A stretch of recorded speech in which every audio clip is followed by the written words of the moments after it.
Bonjour à tous. Avant que Pierre-Henri Gouillon ne prenne la parole, donc Pierre-Henri qui est président du fonds de dotation Solid Grants qui accueille et organise ce webinaire, je souhaitais remercier les nombreuses personnes qui se sont inscrites, à peu près un peu plus de 200 à ce webinaire qui prolonge le colloque qui s'est tenu le 14 mai dernier à l'Assemblée nationale et qui a permis de traiter parmi un certain nombre de sujets, ce sujet clé du PRG étoile et des métriques climat.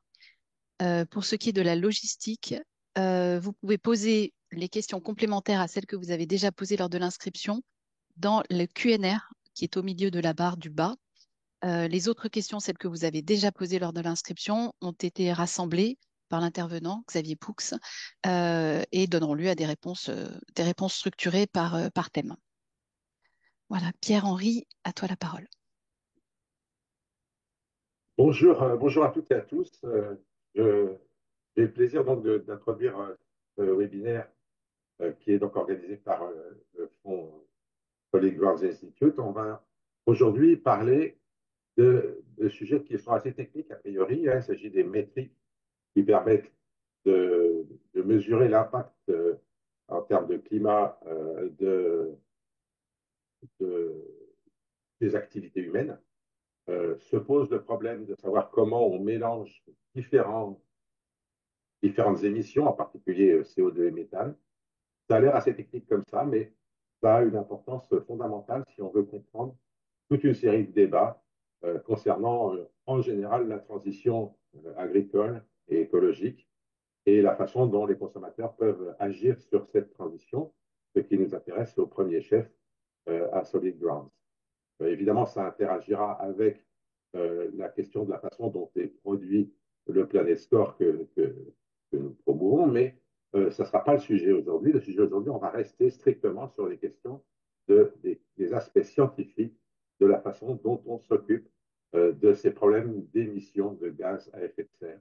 Et donc, c'est Xavier Poux qui va nous présenter ces aspects pour commencer, et ensuite nous aurons un débat.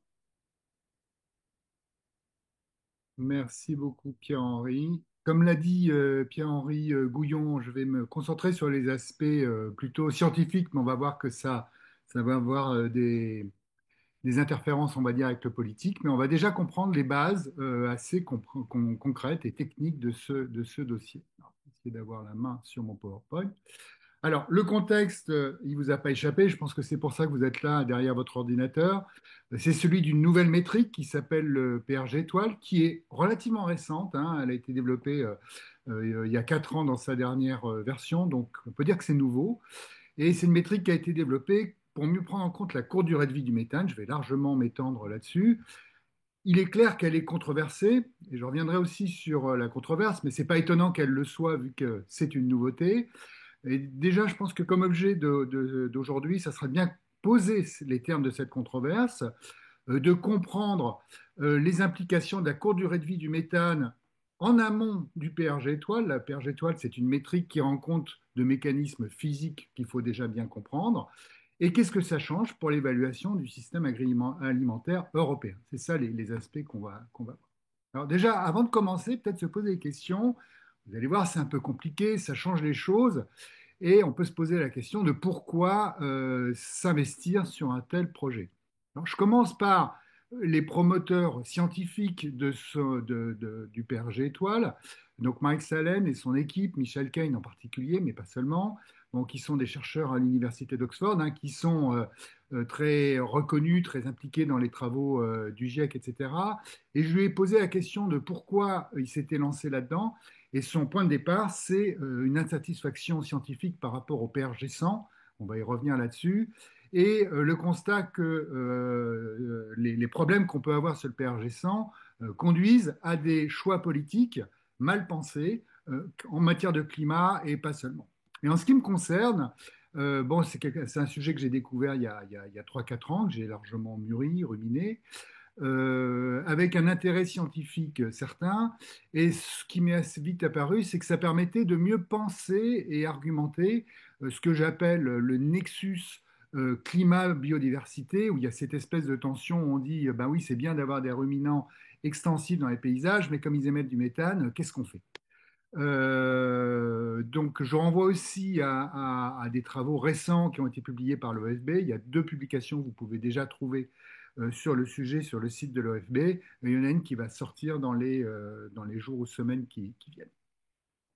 Donc, voilà pourquoi s'intéresser au PRG étoile. Alors, pour commencer, peut-être un petit rappel, dont on va voir qu'il n'est pas inutile de l'avoir à l'esprit, sur qu'est-ce que c'est que l'effet de serre. Alors, l'effet de serre, ben, c'est le schéma du bas où on compare une planète où il n'y avait pas, où il n'y aurait pas d'atmosphère, donc où il y aurait des rayonnements solaires qui rentreraient, et puis des radiations qui viendraient de la Terre qui ressortiraient avec des effets tout à fait délétères sur le climat, les conditions de la vie, etc. Donc l'effet de serre, c'est quoi? C'est ben, le fait qu'il y ait une atmosphère qui se crée. Donc c'est le cercle vert qu'on voit sur la Terre, donc où il y a des rayonnements solaires qui rentrent, qui sont en partie réfléchis. Et puis, c'est ça l'effet de serre, des rayonnements qui ressortent et qui sont re-réfléchis vers la Terre et donc qui réchauffent à nouveau. Alors, qu'est-ce qu'on peut tirer de ce schéma que j'ai aimé pour sa simplicité? C'est que avant d'avoir cette flèche feedback problématique, on avait un système globalement à l'équilibre. Le réchauffement climatique qui commence à l'ère industrielle, et donc ça montre qu'on peut avoir un système climatique avec des flux qui rentrent, des flux qui sortent, et qui est globalement à l'équilibre dans le sens où il n'y a pas de réchauffement. Là, évidemment, il y a des variations, il y a plus de variables dans l'équation, mais c'est quand même bien ça l'idée.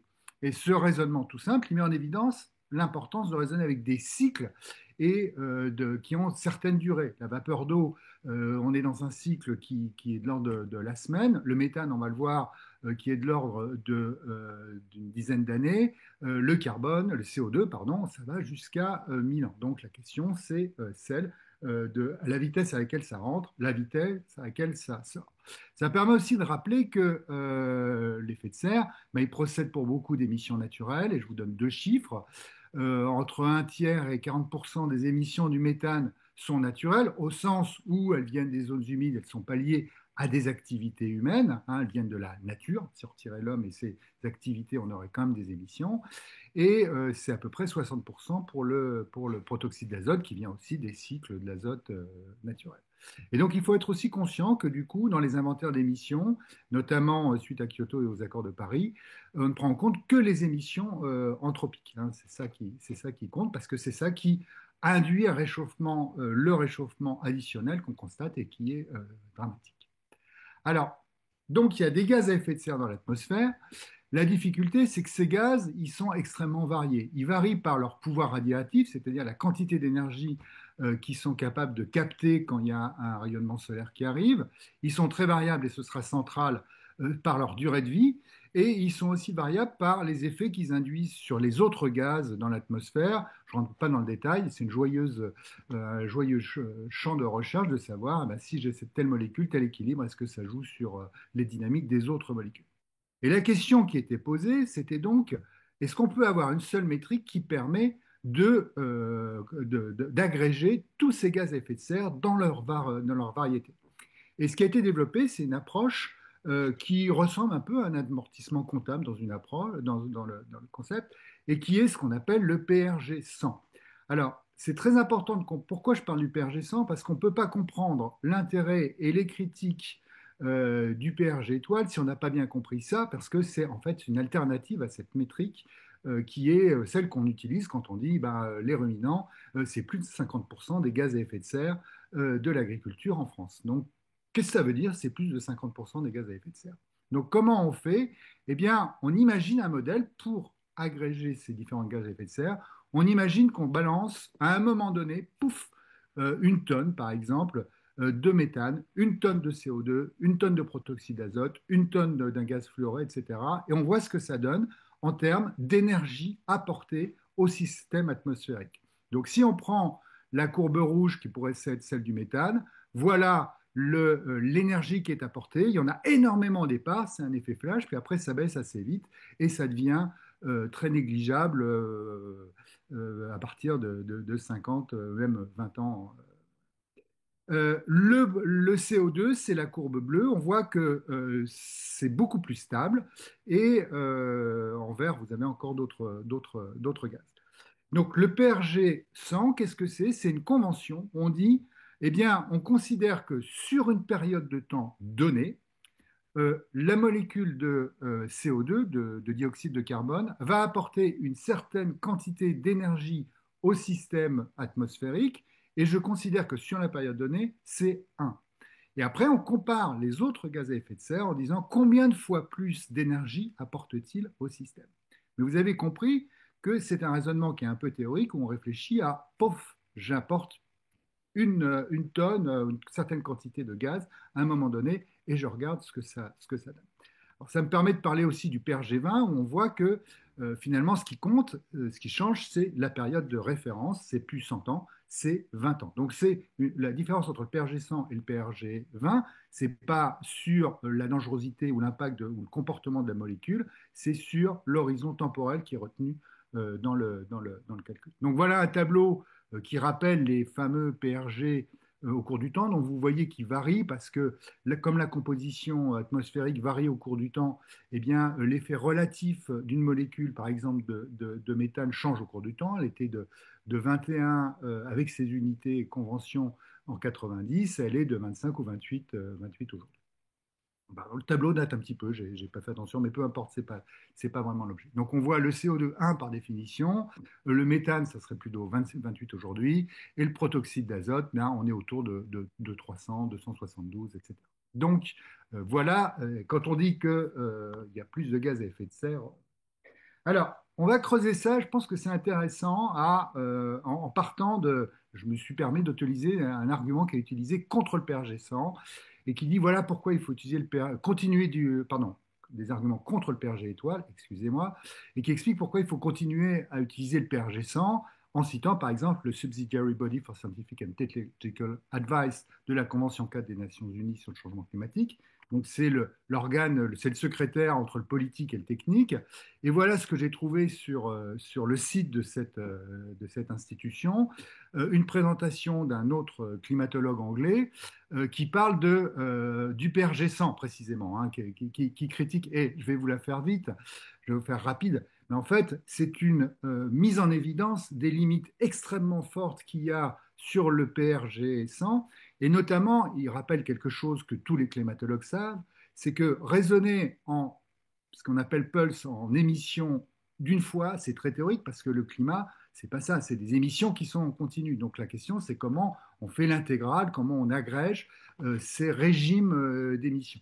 Donc par exemple, dans ses critiques du PRG100, il dit mais comment on est passé d'une métrique qui était utilisée pour montrer qu'il y avait beaucoup de problèmes à utiliser cette métrique à quelque chose de central dans les négociations et comment le GIEC a pu être aussi laxiste en ne considérant pas des alternatives. Donc voilà, ce qu'il raconte, c'est le consensus complètement par hasard autour du PRG100, avec un jeu de dupes entre les scientifiques qui disent les acteurs politiques sont contents avec le PRG100, et les PRG100 disent ben, les acteurs politiques disent ben, comme les scientifiques ne nous disent rien, on va pouvoir continuer à l'utiliser. Donc, on voit que, contrairement à ce que vous aurez pu entendre, le PRG100 n'est pas exempt de critiques, loin de là, et c'est précisément ce qui a motivé les travaux sur le PRG étoile. Donc là, je cite une publication phare dans le domaine, qui vient donc de Maïs Allen et de ses collègues, et qui parle bien de misrepresentation, de problème de représentation quand on utilise ce CO2 équivalent, hein, que je vous ai présenté pour le PRG100. Alors, pour bien comprendre, voilà un petit schéma qui montre que on ne peut pas confondre d'emblée les émissions qui sont calculées avec notamment les changements sur la température. Il y a toute une chaîne de causalité, et dans cette chaîne de causalité, ce qui est super important, c'est les concentrations dans l'atmosphère. Et là, je vous renvoie au petit schéma que j'ai présenté tout à l'heure. Donc, c'est la combinaison des concentrations atmosphériques et de la force radiative des gaz qui fait l'impact sur la température, et après tous les impacts qu'on voit. Et donc, on voit que... bon, bref, je vais pas développer. Alors, bah, pour comprendre, en fait, une fois qu'on a ça en tête, c'est assez simple. En haut, on va prendre le CO2, qui est un gaz à longue durée de vie, donc euh, entre 500 1000 ans, enfin voilà, bon, bref, longue durée de vie, et donc il s'accumule dans l'atmosphère. Donc si je suis au cours du temps et que j'ai un régime d'émission qui est constant, eh bien, à chaque changement de période, je vais rajouter l'émission qui correspond à chaque petit carré, mais je vais avoir l'héritage, puisque ça dure très longtemps, je vais avoir l'héritage de l'émission précédente, d'où le côté cumulatif et cette courbe ascendante, donc le passage des émissions aux concentrations dans l'atmosphère. Si vous avez un gaz à effet de serre très rapide, comme le méthane, et on pourrait prendre à l'extrême d'ailleurs la vapeur d'eau, vous avez un régime d'émission stable, et les concentrations, comme ce qui rentre va être très vite compensé par ce qui sort, eh bien en fait, vous n'avez pas accumulation dans l'atmosphère, c'est ce qu'on appelle donc les gaz à effet de serre à courte durée de vie, et bien la relation entre émission et concentration n'est pas du tout la même, puisqu'un régime d'émission stable correspond à une concentration qui, elle, reste stable dans l'atmosphère. Le protoxyde d'azote dont je vais parler, qui est l'autre gaz à effet de serre de l'agriculture, il a une durée de vie de 120 ans, donc il est plus proche du CO2 dans nos perspectives. À très long terme, ce n'est pas le cas, mais par rapport à notre agenda climatique, c'est bien le cas.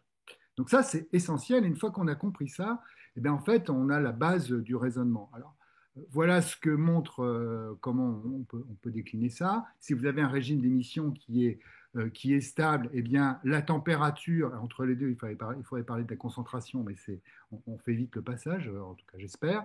Eh bien, la concentration va croître et donc la température, l'effet de sa température va croître pour le CO2, alors qu'il va être quasi stable, hein. Alors, je vais revenir sur cette quasi-stabilité pour le méthane, donc le CH4. Alors, on comprend mieux encore les enjeux. Je vais commencer à droite, si les émissions baissent. Si les émissions baissent, en fait, pour le CO2 qui dure très longtemps, cette baisse d'émissions, elle va avoir un effet sur un ralentissement du réchauffement, mais pour atteindre une neutralité climatique, il faut que ces émissions soient nulles pour ne plus réchauffer, puisque sinon ça s'accumule. Donc toute émission de CO2 à un moment donné a un effet pour le futur, pour extrêmement longtemps, plus de 1000 ans. Pour un gaz à effet de serre dont la durée de vie est courte, comme le méthane, bah, si vous baissez les émissions assez vite, c'est comme une baignoire qui se vide, vous allez baisser la concentration et donc vous allez avoir, alors ça je sais que c'est très troublant, mais j'y reviendrai, un effet refroidissant. C'est-à-dire que la température de l'atmosphère va baisser.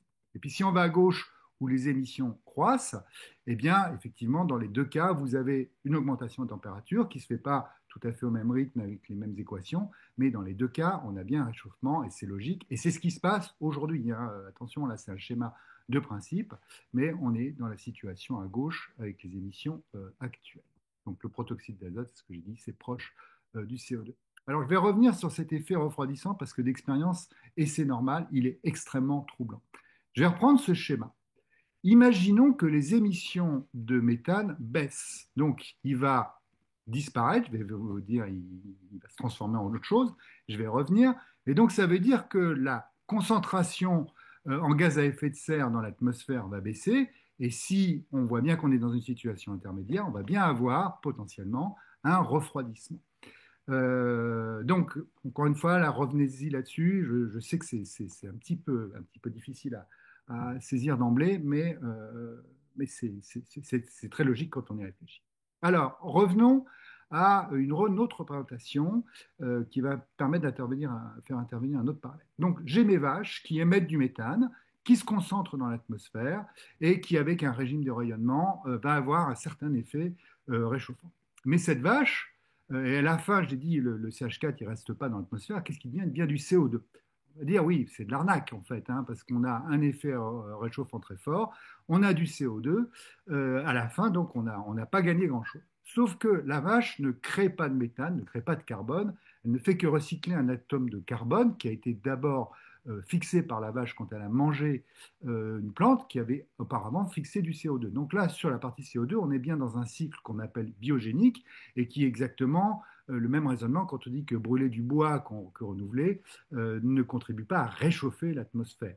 Donc, parce on est encore dans le cycle. Donc, si on a un régime d'émission qui est stable, par exemple avec un cheptel qui est stable, eh bien, on a un cycle constant, comme avant la révolution industrielle, et on n'a pas d'effet réchauffement en première approche, parce qu'en fait, on a un effet résiduel qui est assez marqué, parce qu'en fait, comme le méthane a un effet flash extrêmement fort, eh bien, il va induire un réchauffement des océans, il va aussi induire par ailleurs des réactions chimiques dans l'atmosphère qui fait que son effet va durer au-delà de sa présence stricte dans l'atmosphère. Donc, ce qui explique qu'on a ces petites courbes sur lesquelles on va revenir à régime stable. En fait, on a bien un réchauffement qui est lié aux émissions de méthane. Alors, pour illustrer les conséquences de ça, je vais encore repartir des travaux de Miles Allen et de son équipe. Donc, on va comparer trois hypothèses d'émissions de méthane. On part dans tous les cas d'une tonne par an, et puis sur 30 ans, on imagine ça augmente de 25%, ça baisse de 10% ou ça baisse de 25%. Si on utilise de PRG 100 pour comprendre ce qui se passe, eh bien, les calculs conduisent à dire ben, sur 30 ans, c'est comme si on avait émis 980 tonnes de CO2 avec une hausse de 25%, 800 tonnes de CO2 si on baisse de 10% et 735 tonnes de CO2 si on baisse de 25%. Donc on a un comportement climatique qui est comparable à du CO2. Donc c'est-à-dire qu'on ne pourra au mieux que réchauffer moins. Mais on aura toujours un réchauffement et jamais une possibilité de penser ce fameux effet refroidissant. Si on utilise de PRG étoile, on va dire de manière encore plus fondamentale, si on prend en compte la courte durée de vie du méthane, parce que la métrique n'est là encore une fois que pour refléter un comportement physique, eh bien, si on comprendra qu'en augmentant de 25%, c'est comme si on avait émis 945 tonnes de CO2, en fait, c'est la même chose. Hein. Si on baisse de 10%, ben, c'est comme si on n'avait pas réchauffé l'atmosphère. Donc, vous voyez, c'est bien cette baisse-là qu'il faut atteindre pour avoir une neutralité sur la température, non pas sur les émissions, mais sur la température. Et si on baisse davantage, on a un effet refroidissant qui serait comparable à retirer dans mon schéma là, de la planète Terre avec son atmosphère. C'est comme si j'avais retiré 420 tonnes de CO2 de l'atmosphère. Donc les conclusions sont complètement différentes parce que dans un cas, avec le PRG 100, baisser de 25%, ben, ça baisse de 25% la pente de réchauffement, alors que si on prend en compte la courte durée de vie du méthane avec le PRG 100, c'est comme si on conduit à un refroidissement. Donc les ordres de grandeur et la compréhension n'ont absolument plus rien à voir. Il n'y a même pas d'équivalence vraiment conceptuelle. Donc là, on raisonne comment dire, en en réchauffement. Alors, je vous donne rapidement la formule du PRG étoile. Ça peut paraître un peu compliqué, mais en fait, c'est assez simple. Ben, vous prenez les émissions de méthane calculées avec le PRG 100 hein, à une année donnée. Mais comme il faut une dynamique, eh bien, on a deux points. On peut pas parler de. Ça ne veut rien dire quel est l'impact d'une émission de méthane. Ce qui veut dire, c'est quel est l'impact d'un régime d'émission de méthane au cours du temps. Il faut prendre une dérivée. Et donc, c'est 128 fois les émissions en année N, moins 120 fois les émissions en année N-1. C'est assez simple. Hein. Vous prenez les registres d'inventaire et vous comparez de 20 ans en 20 ans. L'unité, ce n'est pas un équivalent CO2, c'est un équivalent réchauffement, donc ça finit par des deltas de température et non pas des deltas de tonnes de CO2 équivalent. Ce que vous voyez aussi, c'est que le PRG étoile utilise le PRG 100. Donc, l'idée, c'est pas de faire table rase du PRG 100, c'est de beaucoup mieux interpréter les dynamiques, notamment en conceptualisant cet effet potentiellement refroidissant. Alors là, je reprends des publications du site EPA hein, qui rappellent l'existence du PRG étoile, donc comme quoi il n'y a pas que lors de ce webinaire qu'on parle de ça, et qui rappellent que dans le rapport du GIEC de 2019-2023, le PRG étoile est reconnu comme permet de mieux relier les taux d'émission de gaz à effet de serre que par rapport au PRG 100. Donc, c'est une amélioration scientifique. Et là, je reprends une figure de référence dans ce rapport du GIEC. Comment on la lit? C'est un peu compliqué, mais je vous rassure. Qu'est-ce que ça veut dire, cette figure? Ben, on regarde ce qu'on comprend en utilisant différentes métriques et en comparant avec un modèle climatique qui va dire, ben, si j'ai tel régime d'émission, Voilà ce que ça donne comme impact sur la température. Donc en noir, c'est ce que dit le modèle. On va dire, pour simplifier, c'est la vérité. En vert, c'est ce que donne le PRG100. Il colle au modèle, c'est normal, il a été calculé et conçu pour ça. Donc c'est une validation comme tous les modèles communs. Si on utilise le PRG100, voilà ce que ça donne. Alors on voit d'ailleurs que le PRG100 aurait tendance un petit peu à sous-estimer l'impact sur la température, mais à partir du moment où les émissions baissent, comme il ne résonne qu'en CO2 équivalent qui ne peut que réchauffer, on voit que là, il y a clairement une divergence d'interprétation avec des trajectoires de réduction des effets de serre qui sont visés par des émissions pardon, qui sont visées par les accords de Paris. Et voilà ce que donne le PRG20. Alors, il est très précis au départ, sur 20 ans, puis après, il diverge.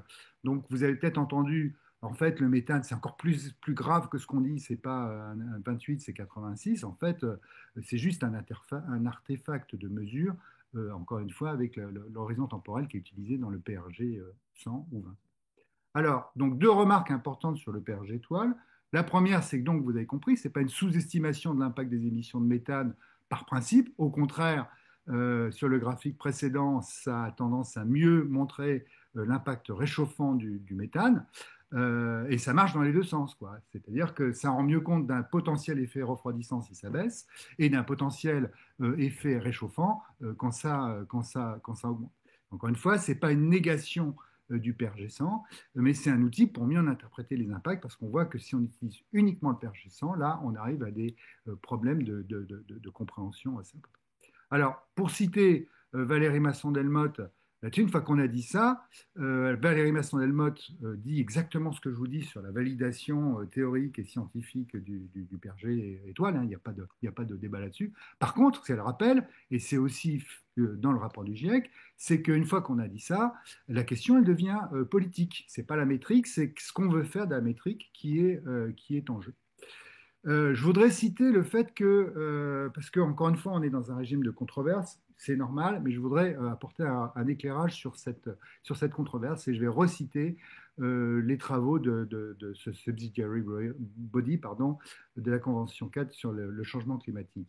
Alors, en 2023, ils ont fait un rapport qui est le compte-rendu d'un workshop entre différents chercheurs, parties prenantes, et qui dit, attendez, il faut distinguer nous, on bosse sur la physique et il ne faut pas mélanger la physique et l'équité. Donc l'indicateur en lui-même, quand on dit un indicateur, et vous l'aurez peut-être lu ou entendu par ailleurs, c'est un indicateur qui est injuste, ce n'est pas une question qui est du ressort de la physique du climat, c'est une autre question.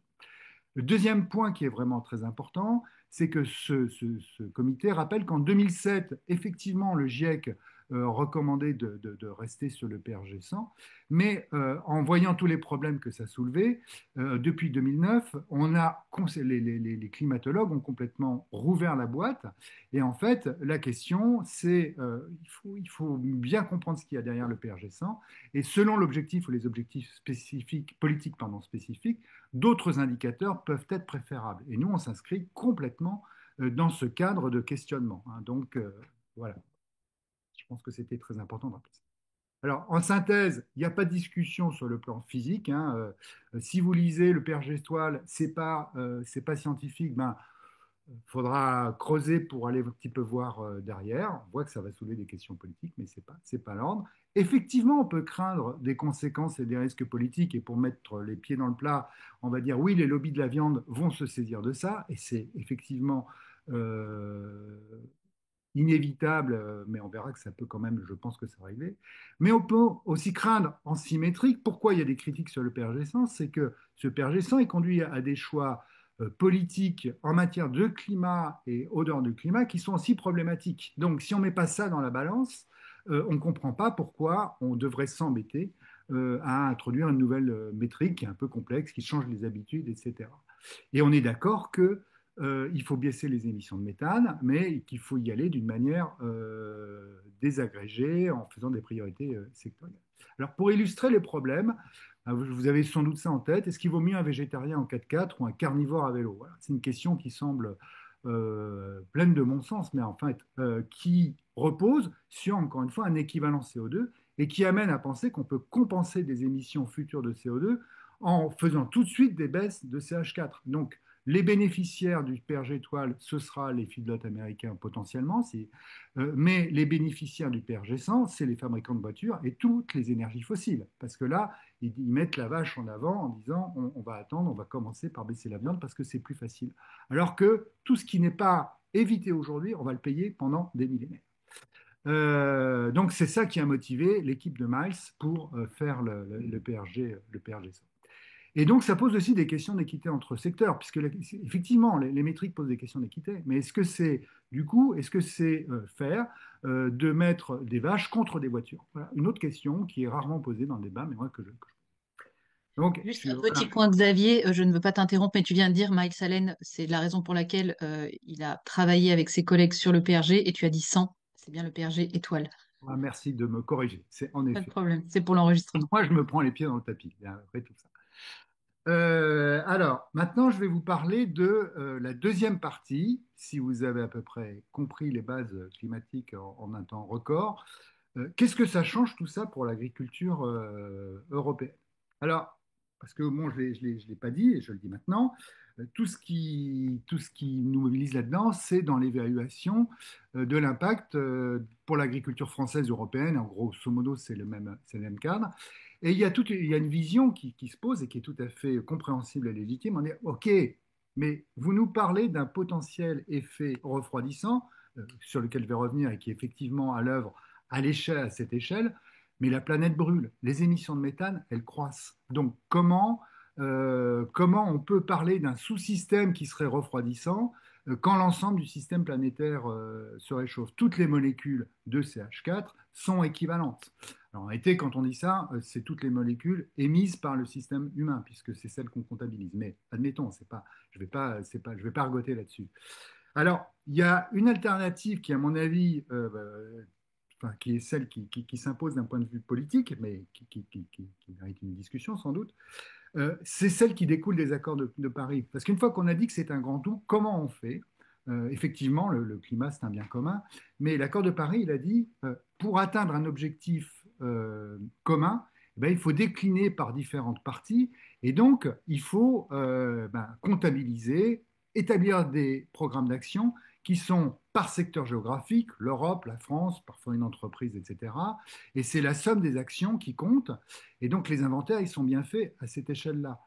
Et quand on dit, par exemple, l'élevage français contribue à tant de pourcents des émissions, ce n'est pas la même chose que le changement, l'impact sur le climat, encore une fois, eh bien, on fait bien ce travail d'isoler un sous-ensemble sectoriel et géographique et politique pour bien comprendre les choses. Donc, on peut avoir la vision du grand tout, n'empêche qu'on raisonne bien en termes d'action dont les impacts doivent être comptabilisés à cette échelle-là. Donc, oui, pour répondre à la question, c'est légitime, c'est même tout ce qu'on fait à chaque fois qu'on fait une métrique ou une évaluation. Alors, une fois qu'on a dit ça, eh bien, on va faire des bilans climatiques à l'échelle de ces entités, France ou Europe à gauche. Et donc, ce qu'on voit, c'est que quand on fait tourner les modèles, là, c'est les travaux récents de Miles, ben, ce qu'on voit, c'est que sur le temps long, depuis 1900, donc en gros depuis l'ère pré-industrielle, il y a eu une croissance très forte des émissions de méthane jusqu'aux années 90, puis ça baisse.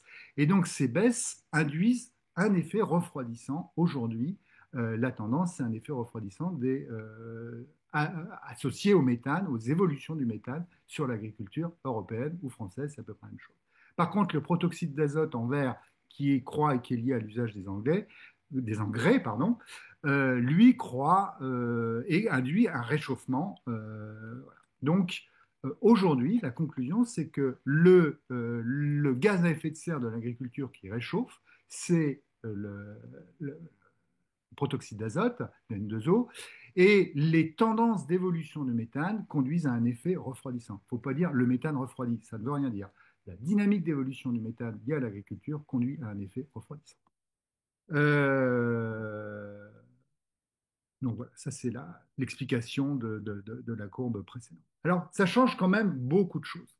Ça change l'évaluation de l'impact réchauffant du méthane agricole européen ou français sur l'agriculture en fonction du régime d'émission. Excusez-moi, Et puis, ce que ça change aussi, bah, c'est que ça met en évidence, je pense que ça vous aura frappé, en relatif, les émissions, l'impact des émissions de protoxyde d'azote sur le réchauffement. C'est-à-dire qu'aujourd'hui, si on parle d'agenda agricole, on doit parler en priorité du protoxyde d'azote.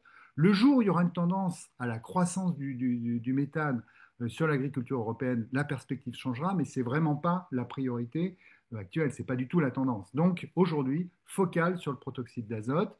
Si vous googlez méthane et protoxyde d'azote, ben, vous avez un rapport de 1,440 en faveur du méthane. Le protoxyde d'azote n'existe pas alors que ben, c'est lui qui réchauffe. Donc, c'est quoi le protoxyde d'azote? C'est des engrais et c'est l'azote qu'on va retrouver dans les déjections qui sont liées. Voilà, par exemple, les évolutions d'émissions de protoxyde d'azote. En bleu, c'est ce qui est lié à l'agriculture au niveau mondial. Donc, on voit que c'est quand même un gros problème, comme le méthane. Mais en fait, quand vous regardez bien, en relatif, c'est encore plus fort que le méthane. Donc, le protoxyde d'azote doit vraiment clignoter. Deuxième élément important et qui va être central dans notre propos, finalement, je vous ai dit, bah oui, il y a le méthane, et il y a le protoxyde d'azote. Est-ce qu'il faut choisir entre les deux? Bah, d'une certaine manière, oui et non, mais on va voir comment ça se passe. Pour ce faire, on va comparer deux systèmes.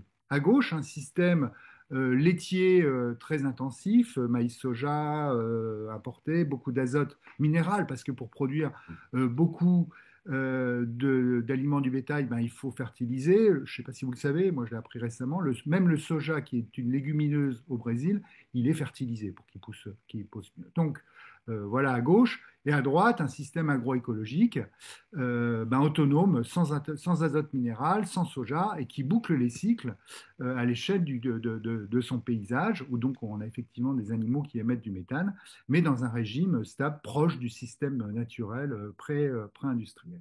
Donc, on a une forte productivité par vache et par hectare à gauche. On a peu de CH4, effectivement, par kilo produit, ce qui amène certains à dire que c'est le meilleur pour le climat, mais on voit bien que c'est uniquement par kilo produit, parce que si vous prenez la ferme, elle a un impact climatique beaucoup plus fort. Et elle émet par ailleurs beaucoup de protoxyde d'azote et beaucoup de CO2 mobilisés pour fabriquer les engrais, essentiellement. Faire tourner un peu les machines, mais c'est essentiellement les engrais qui coûtent cher en CO2 fossile. Et ça utilise des pesticides et ça fait de la déforestation importée, etc. Le système de droite, il a effectivement polyculture autonome, il a une faible productivité par élevage. Alors, la contrepartie, c'est qu'il a beaucoup de CH4 par kilo produit, mais au total, il émet moins de CH4, peu, voire très peu de dégagement de N2O, de CO2, pas de pesticides, pas de déforestation importante. Donc, on voit là déjà que euh, la tension entre climat et biodiversité, elle n'est réelle que si on raisonne par kilo de produit sur le méthane et qu'après, en fait, tout converge vers le système de droite. Donc les conclusions, c'est It's not the cow, it's the how, c'est-à-dire que ce n'est pas les ruminants en eux-mêmes qui sont un problème, c'est la manière dont ils sont conduits avec des régimes d'émission qui sont associés. Et sous cet angle, les ruminants, ils sont pour le pire ou pour le meilleur. C'est-à-dire que si vous voulez faire rentrer beaucoup de légumineuses fourragères dans votre système agricole, c'est les ruminants qui restent le meilleur moyen de le faire pour être à l'échelle et remplacer cet azote de synthèse. Et puis, parfois, on entend, oui, mais alors si on multiplie si on le suit bien, on va avoir plein de ruminants extensifs, donc on va avoir trop de ruminants. Ben non, s'ils sont extensifs, précisément, on ne peut pas avoir trop de ruminants. Il y a une capacité de l'écosystème à porter tout ça. Donc ça, c'est central. Une fois qu'on a dit ça, je pense qu'on a compris beaucoup de choses en fait, c'est le protoxyde d'azote qui est le problème, d'une manière principale, tant que le régime d'évolution des émissions de méthane est ce qu'il est, et il y a peu de chances que ça change. Dernier point de compréhension qui change quand même les choses, c'est la question de la compensation des prairies. Ce qu'on voit beaucoup, c'est, OK, on a bien entendu ce que tu racontes, les prairies permanentes, ça stocke du CO2, du carbone, enfin ça stocke du carbone et des équivalents CO2, c'est super, mais dans aucun cas ça compense les émissions de ruminants, ce qui est vrai quand on fait les calculs. Donc le système prairie plus ruminant sera toujours émetteur net, et donc à moyen terme, on aura toujours intérêt à s'en débarrasser pour remplacer par à peu près n'importe quoi. Alors de la forêt, si on est très ambitieux, mais même des cultures, ce serait plus. Ce qu'il faut bien voir, c'est que ce raisonnement, il est bien en CO2 équivalent. On s'en rend même plus compte, mais il utilise le PRG 100. Et donc, on met bien du CH4 contre du CO2 dans l'équation. Or, on voit que ça veut rien dire, puisque ce qui compte, c'est pas les émissions de CH4, encore une fois, c'est l'évolution des émissions de CH4.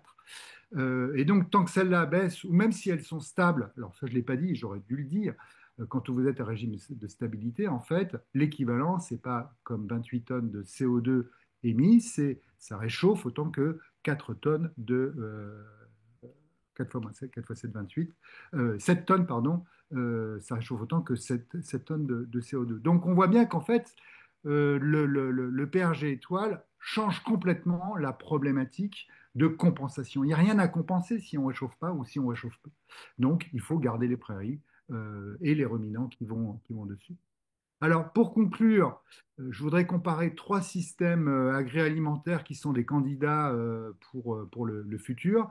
Le premier en haut, c'est je booste à fond, je suis super efficace pour répondre à des enjeux climatiques. Donc, je vais réduire les animaux en les intensifiant à mort, et donc vous comprenez que ça va se faire par une mobilisation d'azote.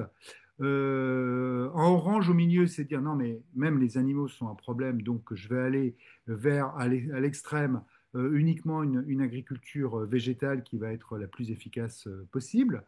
Et puis en bas, un système agroécologie, polyculture, élevage, dans lequel vous voyez des vaches, elles qui sont prêtes à la différence et qui seront plus nombreuses à production équivalente, mais en fait, la production ne peut pas être équivalente, pardon, que ces vaches intensives. Quand je compare les critères climatiques sur les systèmes, ben en haut, les systèmes qui sont plutôt intensifs, en tout cas sans élevage agroécologique, eh bien, certes, on va baisser le CH4, mais on va induire une dépendance structurelle aux engrais de synthèse, puisqu'on va manquer de légumineuses fourragères qui sont celles qui fixent le plus d'azote naturellement, et on va avoir un potentiel de déforestation apporté à mesure, à la hauteur de l'élevage qu'on va avoir. Donc c'est surtout pour la partie du haut plutôt que pour la partie uniquement culture. À gauche, je vais avoir moins de baisse, je vais avoir moins de CH4, mais pas beaucoup moins, hein, c'est ce qu'on a modélisé dans TIFA par exemple, mais par contre, on a une baisse structurelle des engrais de synthèse et un maintien des prairies et de recyclage de l'azote fixé naturellement par les légumineuses. Donc, je vais comparer ces trois systèmes alimentaires qui résument un peu l'offre qu'on peut avoir quand on réfléchit aux questions, sur un premier axe qui est de dire dans Allez, quelle à 3 quarts d'heure, là, il faut vraiment que tu finisses un peu vite. Oui, c'est bon, c'est bon. Combien de temps il me reste pardon, de combien je baisse mon méthane par rapport à aujourd'hui. Donc, pardon, hop. Donc, si je suis très intensif et que j'augmente l'efficacité, je vais baisser. De toute manière, dans tous les cas, je baisse. Alors, un peu moins dans le système intensif et carrément beaucoup dans le système purement végétal, d'une manière intermédiaire avec le système agroécologique. Et puis l'autre question qui se pose, c'est qu'est-ce que je dis sur le protoxyde d'azote, puisque c'est ça la question. Et là, on a une courbe qui a plutôt cette tête-là. Je vais avoir une optimisation qui va pouvoir être très coûteuse en protoxyde d'azote, avec, si je continue à avoir de l'élevage intensif, qu'il soit ruminant ou pas ruminant. Effectivement, qui va être moindre à gauche pour les végétaux, mais j'aurai toujours besoin d'engrais qui émettent des protoxydes d'azote, alors que là, comme mes prairies émettent beaucoup moins de protoxyde d'azote, là, je vais avoir l'optimum pour le protoxyde d'azote. Alors, vous allez me dire, et à juste titre, mais ton scénario, on peut aussi baisser beaucoup plus la consommation et la production. Et donc, c'est vrai qu'on va avoir une baisse de méthane qui va être plus forte, mais qui va toujours dépendre du protoxyde d'azote. Donc, le message, c'est il faut un peu de méthane pour avoir très peu de protoxyde d'azote émis et beaucoup de prairies. Donc, on a bien un trade-off à faire euh, là-dessus. On peut aussi envisager en effet de baisser la partie végétale, d'extensifier, mais on aura toujours cette question de la dépendance aux engrais de synthèse qui sont les plus émetteurs en protoxyde d'azote. J'aurais peut-être dû le dire plus nettement plus tôt. Alors, une fois qu'on a dit ça, on a des questions qui sont légitimes à ce stade, et je pense qu'on va revenir dans la discussion. Le méthane, c'est un problème global, mais est-ce qu'on peut se contenter des solutions locales? Alors ça, je pense y avoir quand même répondu avec les questions sur les accords de Paris, on pourrait revenir. La question sur l'amnésie du PRG étoile et les temporalités qui sont associées, là, je ne fais que lister les questions, je n'y réponds pas. Comment on manipule l'effet refroidissant dans le débat politique et opérationnel, déjà comment on le comprend, avec des enjeux d'équité et de questions des bénéficiaires du PRG étoile, mais aussi du PRG 100, comme je l'ai un petit peu évoqué. Alors, sur cette controverse, puisque je pense que vous venez beaucoup pour mieux en comprendre sur cette controverse, je pense d'une part que c'est normal et sain même qu'il y ait une controverse, mais quand on regarde, et quand moi j'ai regardé les critiques politiques du PRG étoile, parce qu'il y en a, et à commencer par Valérie Masson-Delmotte, pour être très, très clair, il pointe un danger de changement de métrique. Ça fait depuis les accords de Kyoto qu'on utilise le PRG 100. Alors, est-ce que ça risque pas d'induire un doute? Mais en fait, quand vous lisez bien les argumentaires, ils ne parlent que du méthane. Ils ne parlent jamais de trade-off, enfin d'effet induit, de lien entre le protoxyde d'azote et le CO2, alors qu'on voit que en matière d'agriculture, c'est absolument central.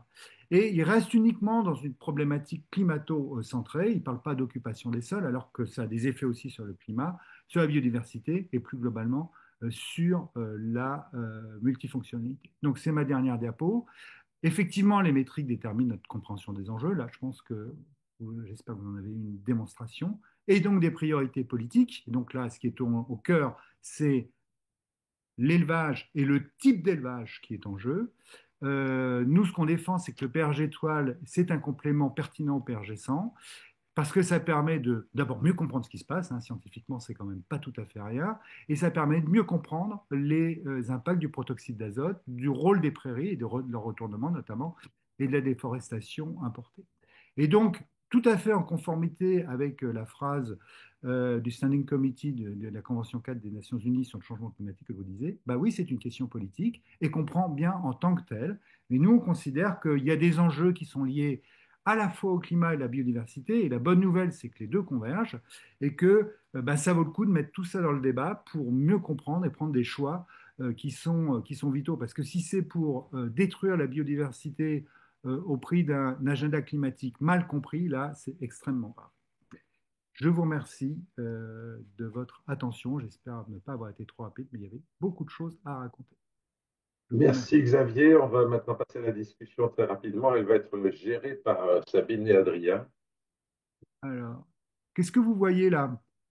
Là, on voit ton écran. Alors, le problème, c'est que Il faut que tu arrêtes le partage. il faut que j'arrête le partage, mais comme j'ai fait sauter Sinon, les... tu te remets sur la première diapo. Et il est possible Ah, que certaines des diapos soient réappelées en fonction des questions. ok. Alors, on a une question intéressante là de Marie-Pascale Deleume sur où placer alors la méthanisation.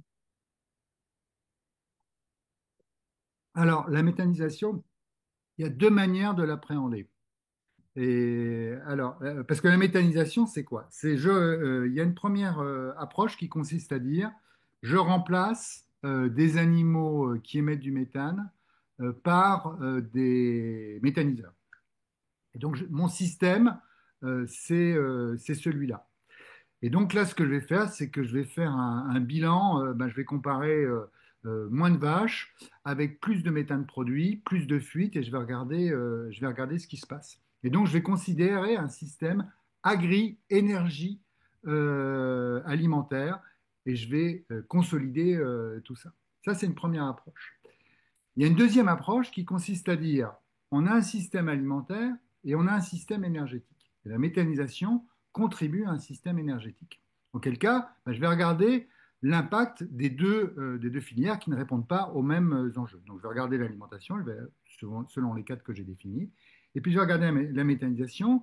Et la méthanisation, dans ce cadre-là, en se développant, elle va induire forcément des émissions de méthane accrues, puisque je vais mobiliser du carbone pour faire du méthane et je ne vais pas pouvoir éviter les fuites.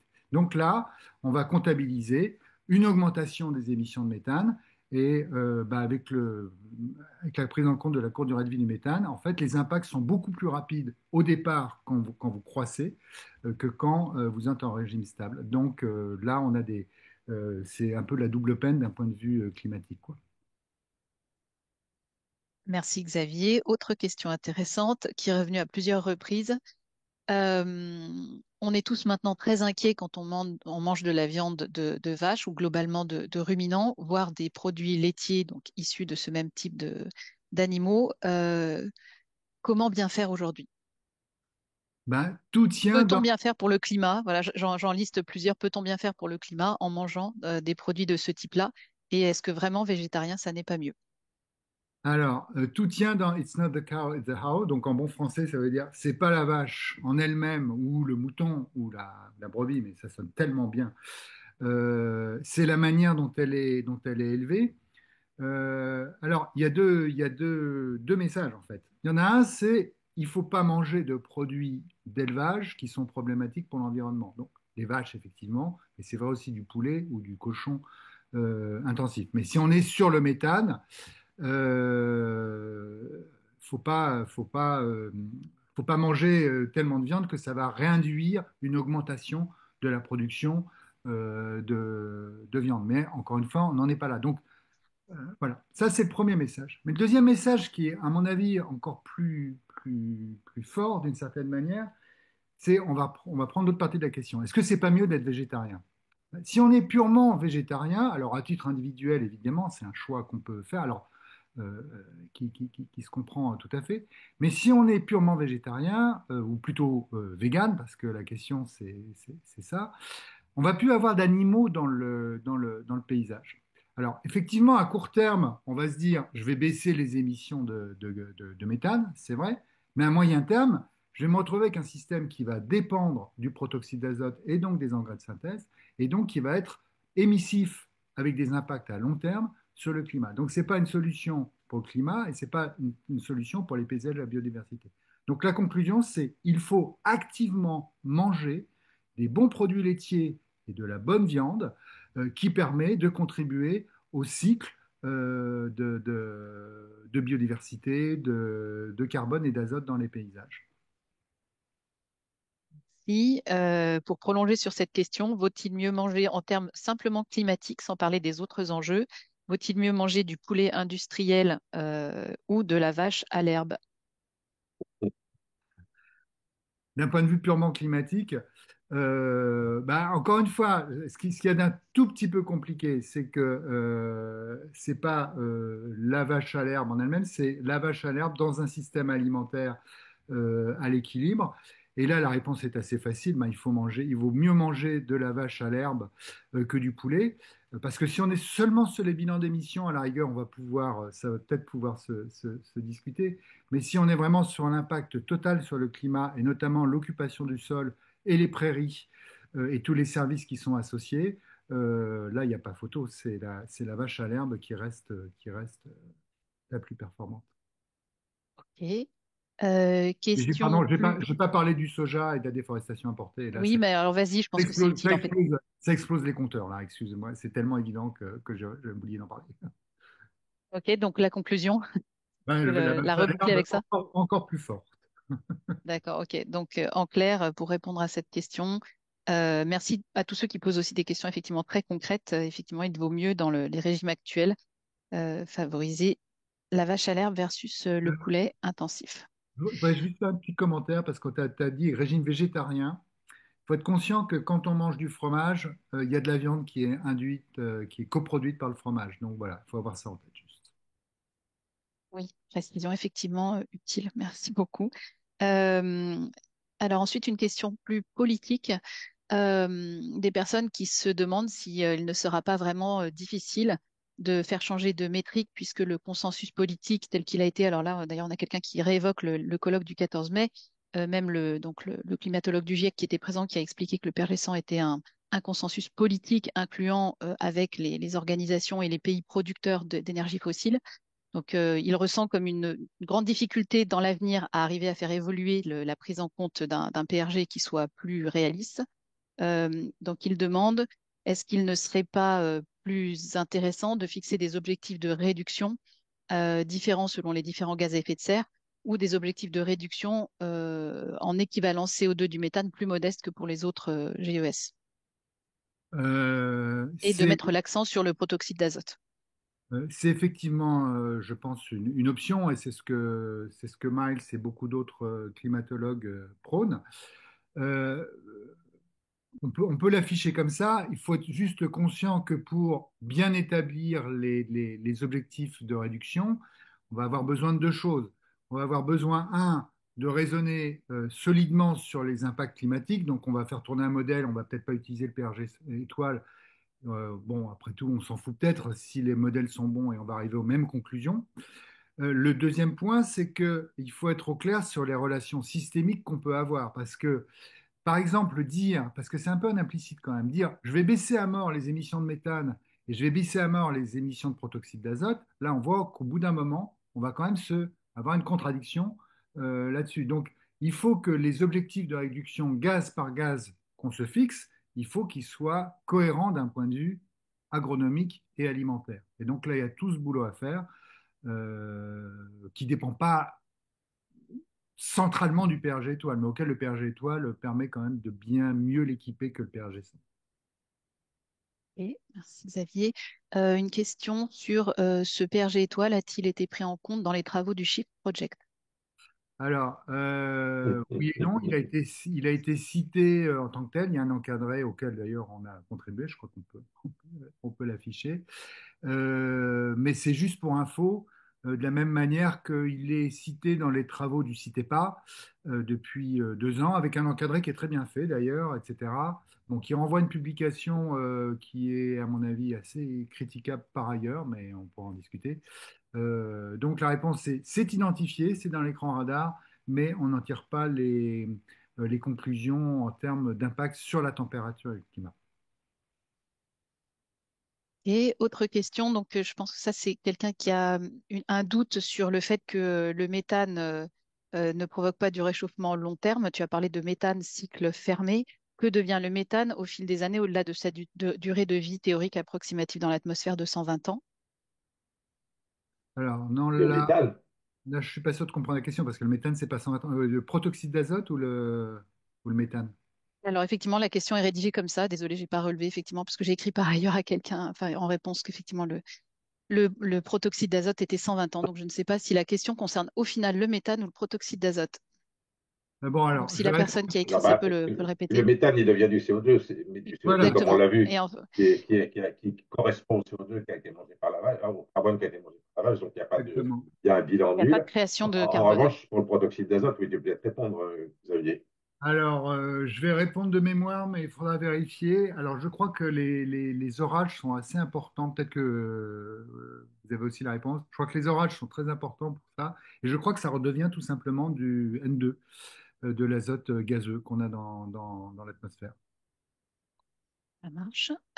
Quelqu'un qui demande s'il n'y aurait pas intérêt à introduire du coup une comptabilité différente pour le carbone fossile et le carbone biogénique. C'est clair. Mais en fait, c'est déjà le cas, hein. Le carbone biogénique est identifié comme tel et il sort des inventaires. Et ce qu'on comptabilise, c'est... En fait, quand on dit les émissions de carbone, c'est toutes les émissions de carbone fossile qui n'étaient pas présentes et qui s'ajoutent au carbone, enfin, au CO2 biogénique. Donc, c'est déjà le cas, en fait. Mhm. Ok. Alors, quelqu'un qui revient sur les enjeux alimentaires, je pense qu'ils sont quand même assez centraux dans cette discussion. Quelle solution pour élever les éleveurs qui font du veau ou du jeune bovin, qui est en général assez intensif en bâtiment fermé, à faire la transition vers le pâturage, parce que le pâturage engendre une viande rosée sur laquelle il n'y a pas ou peu de débouchés. Les Français veulent de la viande blanche anémiée. Bon, alors ça, c'est une question qui sort largement du champ de cette analyse, hein. Bon, là, je pense que ça renvoie globalement à toute la transition alimentaire d'une manière plus générale. Je pense que ce qu'apporte l'analyse climat-biodiversité qu'on vient d'évoquer là, c'est de mieux comprendre, un, le rôle des bovins dans l'agroécologie, en fait, hein, tout simplement, et deux, le rôle des prairies et le rôle du couple prairie-bovin dans cette transition alimentaire. Donc déjà, parce qu'aujourd'hui, en fait, on a un schéma de pensée dans lequel la meilleure viande qu'on pourrait faire, ça serait la viande de poulet, et la meilleure viande de ruminant, si on devait en faire, ça serait plutôt de la viande très intensive, issue d'un troupeau laitier très intensif. Là, tu Donc, parles en PRG100, on est bien d'accord, hein, Xavier. oui, voilà, si on raisonne en PRG100, exactement, c'est ce qui découle d'un raisonnement en PRG100. Donc là, ce que montre l'analyse, c'est qu'on peut et qu'on doit faire bouger les curseurs pour comprendre quelle est la viande bovine qui s'impose. Après, toute la chaîne qui vient de dire, une fois qu'on a bien posé ces enjeux, qu'est-ce qui va au niveau des filières de production, de consommation, etc., c'est un chantier en soi. Et ce chantier repose sur, un, des outils d'évaluation et d'accompagnement au niveau des exploitations, deux, au niveau des aides publiques de la R&D, etc. Donc on est bien sur toute la chaîne alimentaire qui doit se reconfigurer en fonction de cette compréhension des enjeux. Mm. Quelqu'un qui demande une synthèse, quel conseil donneriez-vous aux opérateurs économiques des filières animales pour avancer sur le sujet du climat? Quels sont en clair les quelques enjeux concrets sur lesquels se concentrer pour le climat? Le protoxyde d'azote. Alors, ce que je n'ai pas dit, le protoxyde d'azote, et ce que je n'ai pas dit, enfin, ou peut-être que je ne l'ai pas dit assez fort, le protoxyde d'azote, c'est le gaz à effet de serre de l'intensification agricole. C'est-à-dire que c'est lui qui est à la base de la production végétale accrue, et c'est lui aussi qui est associé, quand vous utilisez des engrais de synthèse, vous êtes associé à l'usage des pesticides, parce que vous pouvez pas avoir beaucoup d'engrais de synthèse sans recourir aux pesticides. Donc le message, il est vraiment de s'intéresser avant tout à l'intensification végétale en tant que telle et à suivre toutes ses conséquences dans le système alimentaire vers l'élevage. Effectivement, si on extensifie la production végétale en France pour importer du reste du monde, on n'a rien réglé. Donc c'est vraiment cette approche globale, mais si je devais avoir une focale, ça serait sur l'intensification végétale avec le protoxyde d'azote, d'ailleurs en France, en Europe ou dans le reste du monde, parce que ce sera exactement la même équation. Alors, question qui arrive en plus en disant, et alors quid de la déforestation? Est-ce que ce n'est plus un enjeu? Ah ben, Ah, j'espère qu'on va pas déduire ça de ce que j'ai raconté. Au contraire, c'est un enjeu qui reste majeur et qui reste majeur à trois titres. Un, par les effets propres de la déforestation en elle-même, quoi, déjà. Un. Deux, par le front pionnier qu'il induit et qui passe toujours très souvent par une phase de développement de systèmes d'élevage alors, extensifs, mais eux qui, dans le contexte sud-américain, augmentent les émissions de méthane, donc d'une manière très problématique. Et trois, la phase d'après, c'est souvent la mise en culture pour du soja qui va alimenter les systèmes d'élevage intensif. Donc c'est vraiment trois problèmes absolument majeurs qui sont liés à cette déforestation. Ok, très clair.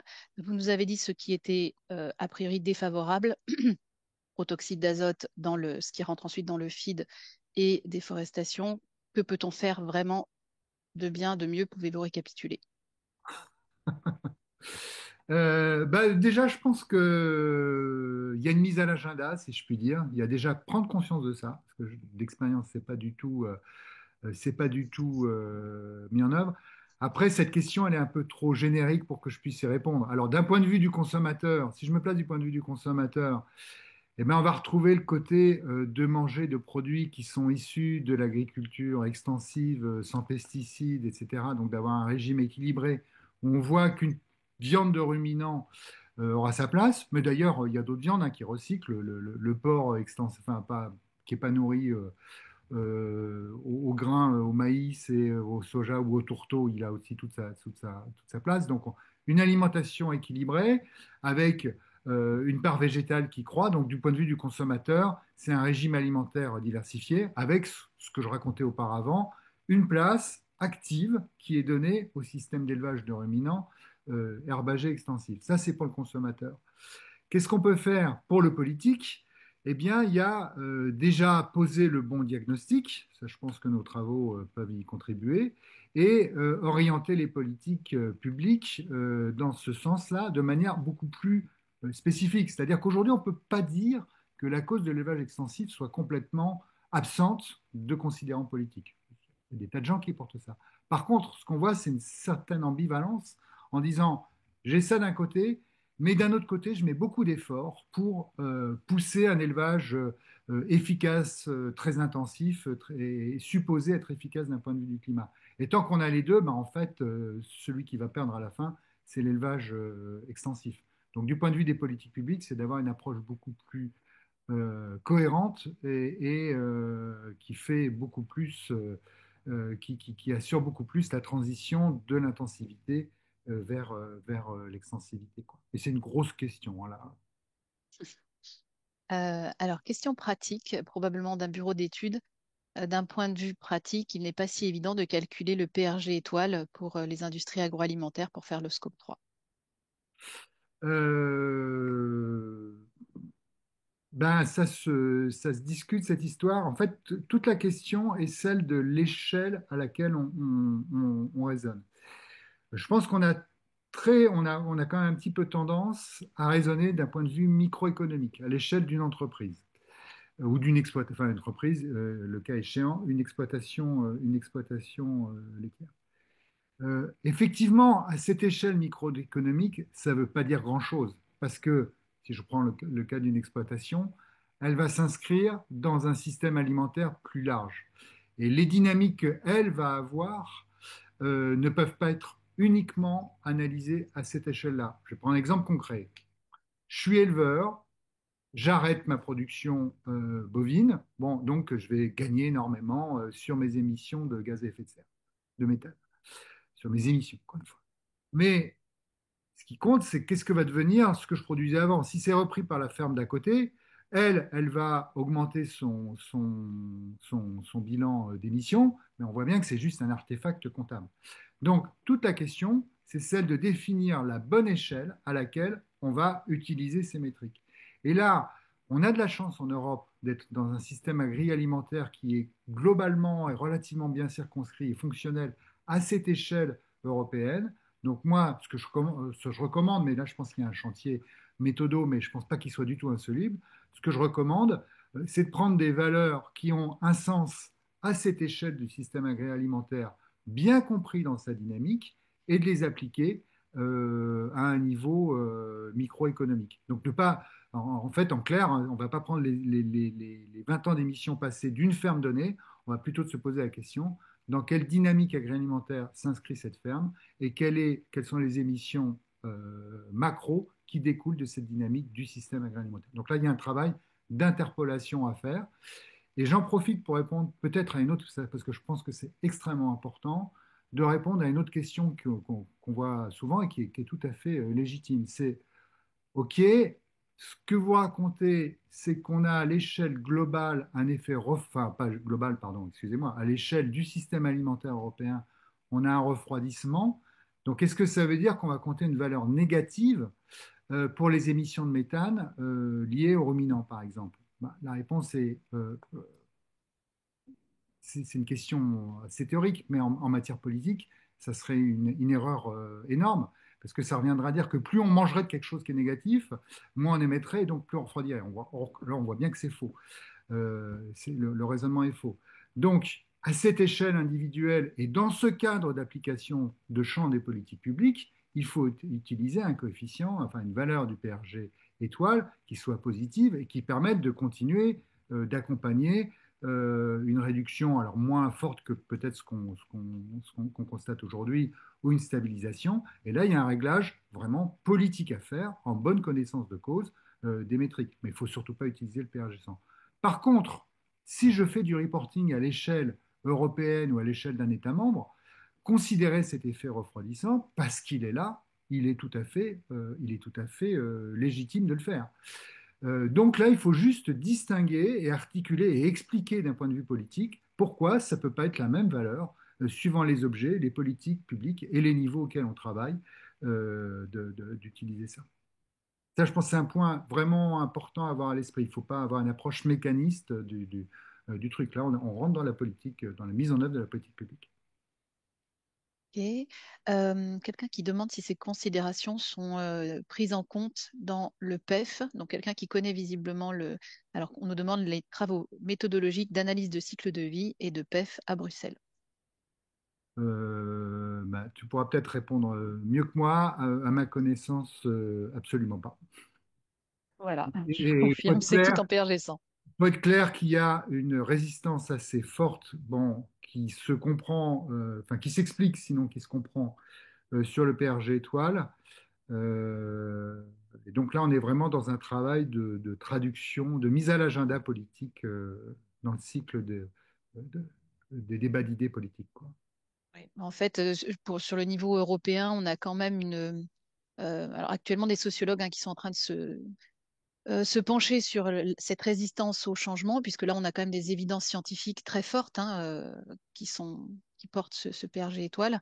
La résistance au changement, elle vient aussi de la simplicité des récits que permet le PRG 100 en réalité, où globalement, un récit plan de forward, en très résumé, résoudrait absolument tous les problèmes.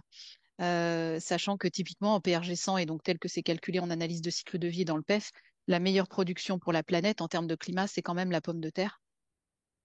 Je vous laisse méditer là-dessus sur ce que ça veut dire, non seulement pour le climat, mais pour la biodiversité, si on s'amusait réellement à faire ça.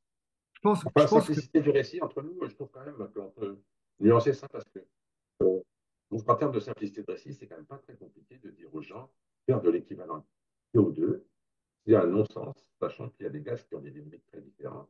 C'est de l'équivalent réchauffement, c'est de l'équivalent degré, c'est de l'équivalent potentiel énergétique qu'il faut faire. Moi, je trouve ça, c'est un récit assez simple. Une fois qu'on a compris quand un gaz comme le méthane baisse, et bien, du coup, évidemment, Est-ce que le tu as ton réchauffement micro baisse. près de la bouche, oui, Pierre-Henri? Je suis le désolée. son n'est pas Ah, terrible. peut-être, voilà, là, ça va mieux, là. C'est mieux. Oui, donc une fois qu'on a compris qu'une fois que le méthane baisse, ce qui arrive au bout d'un temps raisonnable, eh bien, du coup, il y a un pouvoir de réchauffement qui baisse. Et qu'en faisant de l'équivalence CO2, on ne pourra jamais rendre compte de ça, puisque le CO2, lui, ne baisse pas dans les temps raisonnables. Je trouve que c'est assez simple. On peut faire un récit assez simple qui montre justement qu'on ne peut pas travailler sur le PRG 100. Moi, je pense qu'il y a quand même moyen de montrer que ces récits sont très critiquables et de le faire avec un récit assez simple aussi. Et embêtant, c'est que ça disculpe beaucoup de personnes qui essayent vraiment de bien faire dans leur choix quotidien et incluant dans leur choix alimentaire, que ce soit en tant que consommateur ou en tant que personne travaillant dans des entreprises agroalimentaires, qui essayent vraiment de bien faire, qui pensent bien faire et qui au final font probablement des choix qui ne sont pas réellement bons du tout pour le climat. Et c'est vrai que enfin, le récit est quand même plus compliqué. Si on dit aux gens, écoutez, n'importe quel steak, c'est mauvais pour la planète, quoi que vous fassiez, c'est un récit qui est quand même ultra simple et qui marche assez bien pour une bonne partie de la population qui est aujourd'hui très déconnectée, très hors sol, très urbaine. Et plus on est déconnecté, plus on peut adhérer facilement à ce genre de récit, de on va sauver la planète en mangeant simplement des plantes. C'est plus facile. Enfin, je pense que le récit, toute agriculture totalement industrialisée, je reste pour la planète à tout point de vue, il n'est pas beaucoup plus compliqué et il est aussi audible, franchement. Eh ben, on va le souhaiter. Je pense qu'on est tous d'accord là-dessus. Alors, on a ensuite une question qui, suite à ce que tu as dit, Xavier, sur la méthanisation. Attention quand même, le méthane biogénique, c'est aussi l'argument qui est utilisé par les promoteurs de la méthanisation, même lorsqu'ils mettent du maïs dans les méthaniseurs, alors que les hectares méthanisés pourraient être destinés à des usages alimentaires. Oui, mais je crois que oui, oui, je me retrouve bien. C'est ce que je pensais avoir dit, mais si je n'ai pas dit, ça va mieux en le précisant. Ok. Ça marche. Quelqu'un qui fait le constat que tout ça est quand même, au-delà d'être hyper intéressant, dramatique, parce que les politiques publiques vont absolument en sens inverse, réduire les bovins, faire de la méthanisation adossée à la volaille, au porc ou au lait intensif, retourner les prairies pour augmenter les productions végétales, dont le maïs, et globalement, voilà, beaucoup plus d'engrais minéraux, etc. No comment. Ok, C'est pas une question, hein. ok. Quel conseil donneriez-vous à une équipe de recherche dont la mission principale est de comprendre les leviers et mécanismes de mitigation du méthane entérique des ruminants? C'est vrai qu'on n'a pas encore abordé la question des additifs enfin, limitant les éructations de méthane. Bien, je proposerai une approche globale. Déjà, bah, qui parte pas du PRG 100, parce qu'on va avoir une surestimation une surestimation de l'impact qu'on va comprendre sur le climat. Et donc d'avoir une approche holistique en prenant en compte, et c'est quand même le problème de ces additifs, c'est qu'en général, ils accompagnent plutôt des logiques d'intensification d'élevage et donc d'un usage accru du protoxyde d'azote. Voilà, c'est cette approche globale pour mieux comprendre le protoxyde d'azote, mieux comprendre le rôle des prairies, et encore une fois en sortant de cette logique de compensation qui est mal posée, qui n'est pas la question. Mais je suis Ok. prêt à en discuter avec les personnes qui se posent des questions parce que c'est des questions intéressantes et il y a une offre de service là-dessus si ces personnes le souhaitent. Euh, alors, est-ce qu'on a des questions autour des usages concrets? Comment peut-on décliner l'usage de ce PRG étoile, donc à minima en complément du PRG 100 pour bien comprendre ce qu'on est en train de faire réellement pour le climat? Quels usages concrets? Alors, je crois que je l'ai déjà un petit peu évoqué, mais je vais le rappeler. Bon, d'abord, j'ai pas la réponse comme ça d'un claquement de doigts sous la main, parce que je pense que ça nécessite des réflexions méthodo complémentaires. Mais je vais rappeler comme les deux points que j'ai dit.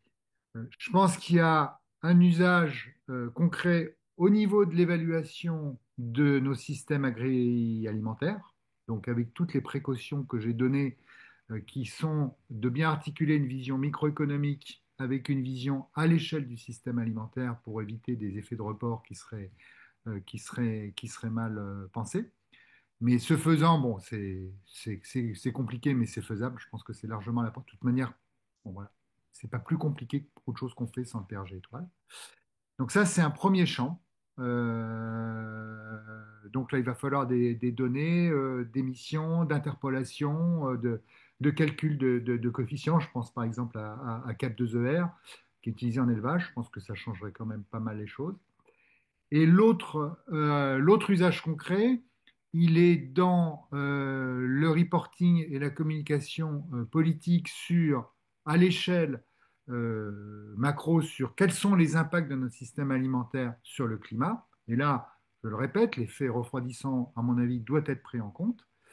Et donc, ça permet de cadrer complètement différemment les discours sur le système alimentaire qui est souhaitable à l'avenir. Donc là, c'est plutôt un travail en prospectif et qui doit considérer l'effet refroidissant.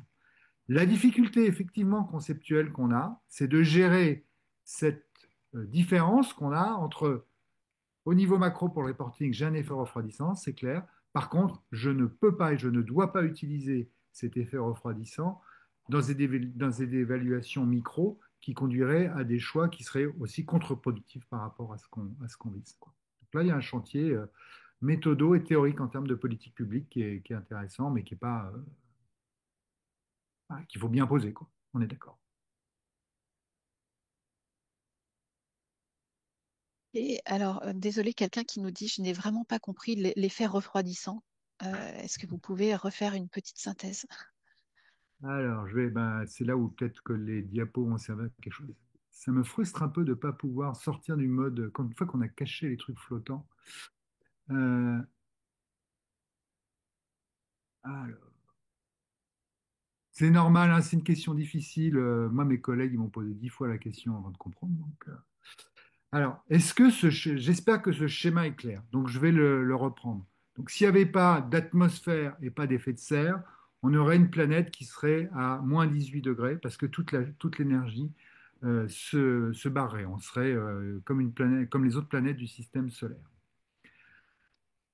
Quand on a des gaz à effet de serre avec une certaine concentration, et ce que je voudrais représenter par ce cercle vert, qu'on a une certaine concentration de gaz à effet de serre dans l'atmosphère, qui induit un fonctionnement du système atmosphérique dans lequel, d'une part, je tamponne ce qui rentre, et surtout, il y a une partie de ce qui sort qui retourne à l'atmosphère, et c'est ça l'effet de serre.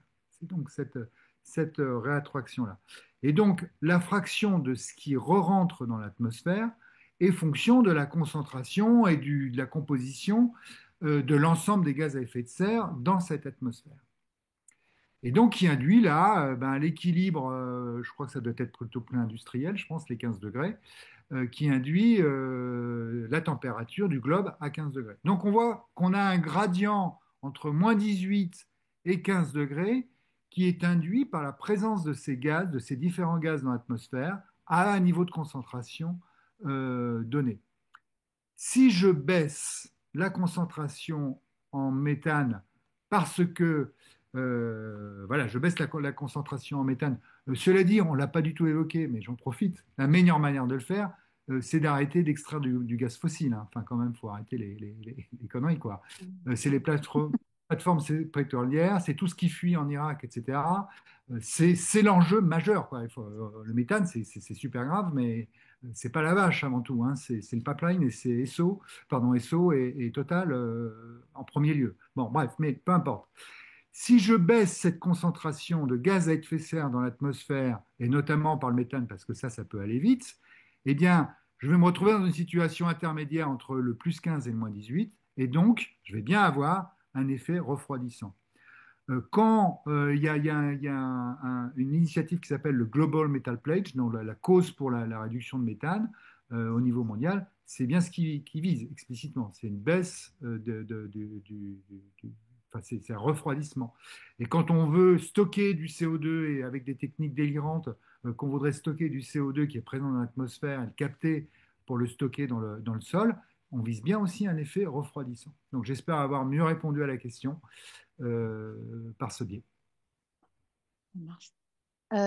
Êtes-vous en contact avec l'ADEME et l'INRA qui pilotent la base Agribalise pour qu'ils puissent intégrer ces travaux dans les ACV, notamment les émissions GES des produits agricoles et alimentaires? Non, avec dans ce cadre-là, j'ai des contacts avec l'INRA plus généralement. Ok, de mon côté, j'ai des contacts avec l'ADEME et l'INRA qui n'ignorent pas tous ces travaux, incluant donc les travaux du GIEC, le colloque du 14 mai à l'Assemblée nationale. Euh, mais un attachement à un récit, je pense que vous le voyez, hein, l'ADEME publie régulièrement des récits très très clairs sur la transition alimentaire, où le levier principal, quels que soient les sujets, est toujours en premier la réduction de viande, de consommation de viande rouge. Donc c'est vrai que comme ça rend les choses un peu plus compliquées à expliquer, pour l'instant, l'ADEME ne s'est pas penché de manière précise, instruite sur ce sujet. Alors, il y a également une question, est-ce que vous pouvez confirmer que Cap2ER utilise pour l'instant encore le PRG 100? Je peux Je confirmer. dirais oui. Je Oui, peux oui, on confirmer. confirme. Ouais. Euh, Et dernière question actuellement, avec Solagro qui promeut toujours la méthanisation. Est-ce que j'ai des contacts avec Solagro qui promet la méthanisation? Est-ce que j'ai contact avec Solagro, c'est ça la question? La question n'est pas entière. Et avec, donc peut-être que c'est effectivement sur la fin des réponses précédentes. La question c'est et avec Solagro qui promeut toujours la méthanisation, point d'interrogation. Alors, oui, j'ai des contacts avec Solagro. Bon, pour ceux qui connaissent, Solagro est extrêmement critique sur le PRG étoile. A même fait une publication sur le sujet. Je crois pouvoir dire, mais je suis prêt vraiment à ouvrir un débat scientifique. Cette publication montre qu'ils n'ont rien compris au PRG étoile. Excusez-moi de le dire, j'en profite quand même. Puisqu'ils continuent à dire que le PRG étoile résonne en CO2 équivalent, ce qui est quand même précisément tout l'objet du PRG étoile, de ne pas raisonner en CO2 équivalent. Donc oui, j'ai des contacts, mais c'est un dialogue de sourds qui, à mon avis, procède d'intérêts implicites en faveur de la méthanisation, parce que c'est quand même plus simple de dire faut remplacer les vaches par des méthaniseurs en disant la vache est l'animal à abattre. Donc je pense que le débat il se pose à peu près en ces termes-là. Mhm. Ok. Quid de l'impact du Mercosur sur toutes nos discussions? Est-ce que l'effet d'ailleurs refroidissant n'est pas une vision purement européenne occultant les importations d'Amérique du Sud, par exemple, avec le Mercosur? Alors, j'ai plus les chiffres en tête, hein, mais les importations qui découleraient du Mercosur ne remettent pas fondamentalement en cause le bilan des viandes de ruminants à l'échelle européenne. J'ai plus les chiffres en tête, mais c'est quelques points. Oui. Euh, 3%, 5%, je ne sais plus, mais ça ne change pas, contrairement à ce qu'on pourrait croire, ça ne change pas la phase humaine en termes de bilan. Par contre, ça peut avoir d'impact dans notre. La question que ça soulève, c'est une vraie bonne question. C'est, j'ai dit, en Europe, on a de la chance d'avoir un système relativement fermé. Si vous êtes sur le Brésil, par exemple, je vais prendre le cas du Brésil, puisqu'on est dans le Mercosur, qui lui exporte beaucoup de choses vers la Chine, là, la comptabilité va devenir beaucoup plus compliquée parce qu'on doit prendre un système consommation-production qui couple une aire de production qui va être par exemple le Brésil et une aire de consommation qui boucle qui va comprendre la Chine.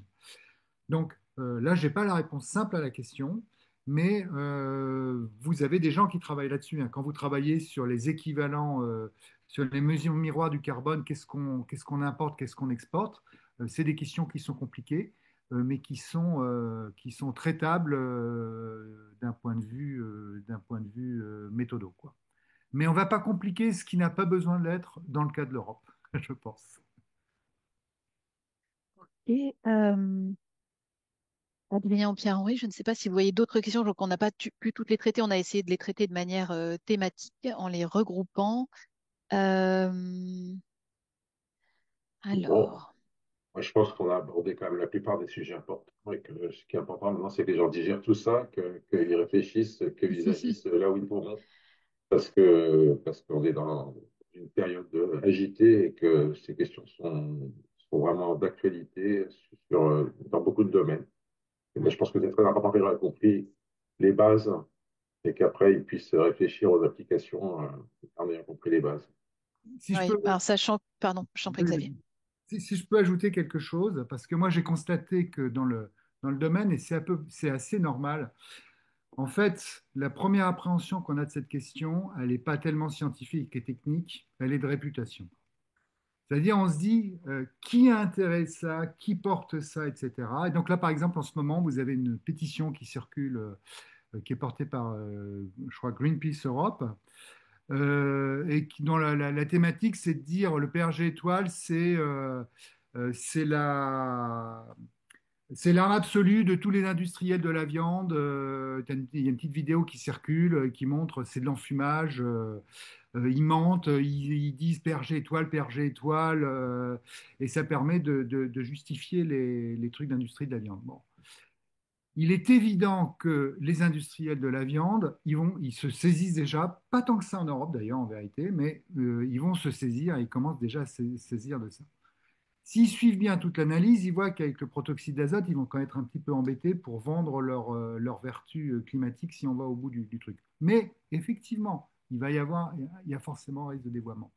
Mais ce que j'espère à travers ce qu'on vous a présenté, parce que c'est moi qui suis la voix, mais derrière, il y a quand même tout l'écosystème de Solid Ground et du Planet Score, c'est de montrer que ce qui nous intéresse, nous, dans le PRG étoile, c'est une prise en compte sérieuse du climat et la possibilité d'avoir une réconciliation avec la biodiversité. Moi, c'est vraiment mon angle d'entrée, c'est notre angle d'entrée, c'est l'intégrité des écosystèmes. Donc, on ne peut pas réduire le PRG étoile à un truc, à un lobby de la viande. Il y a des trucs dégueulasses qui circulent, comme quoi Mike Allen serait payé par les lobbies de la viande. C'est de la réputation, mais c'est monstrueux de dire ça, quoi. Donc voilà, il faut sortir d'un point de vue réputationnel en se disant c'est juste des viandards qui nous vendent ça, c'est certainement pas ça. Et du coup, ouvrir ses chakras pour écouter ça d'un point de vue logique, scientifique. Je dis ça parce que je me le suis quand même pas mal pris dans la gueule, en vérité. Oui, moi, je voudrais dire qu'il y a quand même de bonnes raisons de penser que les industriels de l'agriculture industrielle, justement, les grandes boîtes d'agrochimie, etc., sont très intéressés par le PRG 100. Et donc, si on accuse Exact. les gens qui défendent le PRG étoile d'être au service euh, des, des- des- des industries de la viande, eh ben, on peut accuser les autres d'être au service des industries Exactement. de l'agrochimie, et je pense que c'est pas faux. Donc, Oui, il les faut, fabricants d'engrais et de pesticides, ils sont super contents bah, du PRG. évidemment, évidemment. Super Et ils contents. sont infiniment plus puissants que les industriels de la production de la viande. Donc, Et je leur on, fais confiance pour faire de la com là où il faut. et on parle pas de Total. Total, Exactement. c'est encore mieux, quoi. on ne parle pas Total. Je pense Ou qu'entre GRDF. entre Ou Bayer et GRDF. Total, le pouvoir de nuisance est très comparable. Voilà, alors Oui, pour tous ceux qui avaient posé des questions, ça a été évoqué en début de webinaire, des questions concrètes de comment est-ce qu'on utilise le PRG étoile dans Planet Score, mais également toutes les questions qui ont été posées sur les enjeux de puits de carbone, qui sont des sujets sur lesquels on a survolé, mais on n'est pas rentré dans les détails lors du colloque du 14 mai, et ça n'était pas l'objet de ce webinaire-ci. Nous organiserons une autre séquence d'1 heure uniquement sur ces deux aspects-là. Comment concrètement on calcule ce PRG étoile dans Planet Score et comment on intègre également dans le bilan complet, puisque là on a parlé que des émissions de gaz à effet de serre, comment on intègre dans les bilans nets climatiques la question du stockage de carbone profond qui est associé au pâturage sous prairie permanente, notamment les pâturages tournants dynamiques et autres pâturages à prélèvement partiel et qui deviennent de vrais enjeux là aussi hein, climatiques et environnementaux et sur lesquels on voit qu'on a de très très belles opportunités pour faire des systèmes ruminants, même si on ne fait absolument pas de fixation là-dessus, mais en tous les cas, ce sont les rares systèmes de production agricole, alimentaire, qui peuvent être stockeurs nets. On ne peut pas en dire autant de beaucoup d'autres productions en réalité. Donc, bien menés, ce sont des systèmes qui ont énormément de potentiel pour l'avenir. Ça a été un choix il y douloureux, aurait, ce cadrage. Pardon? Ça a été un choix douloureux, mais on s'est dit déjà en 1 heure et demie, il y avait déjà Oui, un. non, c'était déjà un très, très beau challenge en 1 heure et demie. On n'a pas forcément, enfin, je pense qu'on a réussi à couvrir quasiment toutes les questions. N'hésitez pas à nous recontacter si vraiment il y a une question brûlante que vous estimez qu'on n'a pas réussi à traiter dans la concaténation. Et puis donc, on vous tient informé en vous envoyant le replay, la présentation complète d'aujourd'hui, les documents de référence qui ont été évoqués par Xavier. Donc, on vous envoie tout ça par mail et newsletter. Et on vous fera une proposition donc, de webinaire à suivre d'1 heure sur la mise en pratique. Pierre-Henri, très si tu veux bien. conclure. Je n'ai pas de conclusion à faire. Je pense que les conclusions elles ont été données. Je vous remercie vraiment toutes et tous. Je remercie Xavier pour cette intervention qui, je pense, a éclairé pas mal d'entre nous. Et j'attends avec impatience qu'on effectivement on passe aux conséquences de tout ça sur le plan, entre autres, du Planet Score. Et comme je le disais, dans un contexte très difficile, je pense qu'il est essentiel maintenant qu'on pose bien les bases. Moi, j'espère bien que les gens ont bien compris qu'on ne pouvait pas rester sur le PRE100, que d'ailleurs on ne pouvait même pas rester sur un équivalent gaz carbonique, ça n'a pas de sens. C'est bien l'équivalent réchauffement qu'il faut. D'ailleurs, PRG, c'est réchauffement global, c'est pas PCO2 global. Et donc, c'est un peu presque mensonger selon PRG. Je pense que voilà, tout le monde a avancé sur ce sujet aujourd'hui et j'attends la suite avec impatience. Merci à tout le monde. Merci Pierre-Henri, merci à tous. Très belle journée. Merci.